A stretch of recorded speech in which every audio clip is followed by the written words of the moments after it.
Cleggy, 2-2 today against 10 men for a large portion of the game. Do you think we should have probably gone on to win it? Yeah, I think obviously on chances created. But listen, if you want to start a football game like we have today, you'll not win many games at this level. It would just pour all over first half an hour. Second to every ball, thought Stafford, they wanted it more, which is never easy to say as a manager. I think they were in our face. We wanted 2 and 3 and 4 touches of the ball to get it under control, and they were nicking it off us. And listen, we weren't happy going in at half-time 2-0 down, but there's a belief with us and with the lads that we're a good side, and we knew we weren't out of the game. And I think, listen, we played some great football second half, whether it were against 10 men or not. I thought we were really, really good. We played with intent, we played on the front foot, and we created a hell of a lot of opportunities.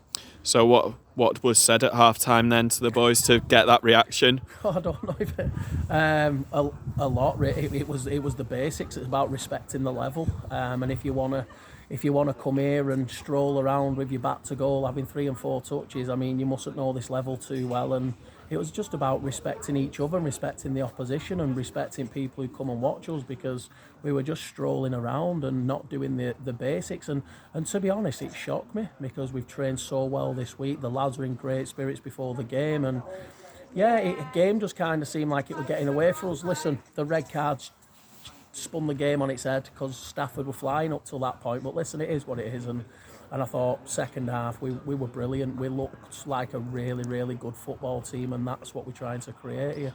Yeah, it's some goal by Sean Cook to drag us level in the game, wasn't it? We all know his ability on the ball, but It's nice to see it coming off for him. Listen, I'm absolutely made up for Cookie because he's been massive since I've come in here. He's really popular in the dressing room. He's a great footballer.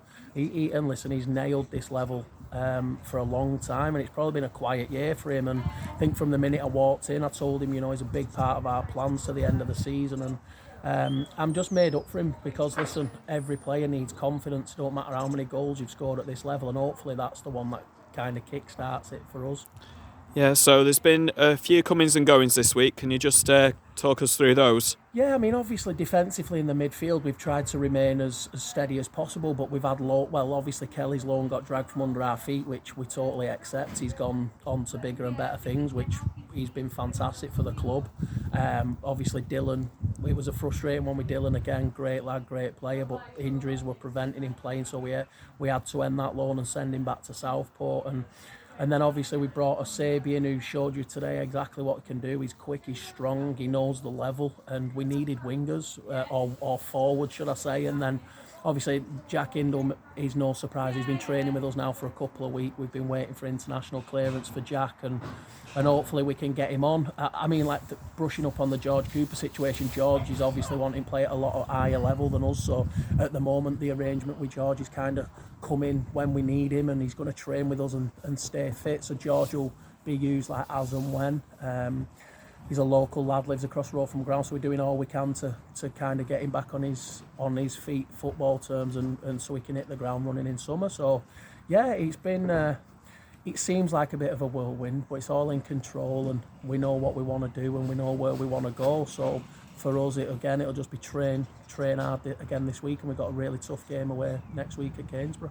So do you see kind of any changes for next week, or no? I'm fairly stable? To be honest, I'm hoping that's us done for the season, but I'm also hoping to integrate some of the youth team lads and get them some minutes if I can before the season's over, because they've done really well in training, and we want to make a real clear bridge from the youth to the first team, and hopefully if we can give them minutes, it'll be classed as a real success for the club if we can do that before the year's out. Brilliant. Thanks a lot, mate. Thank you.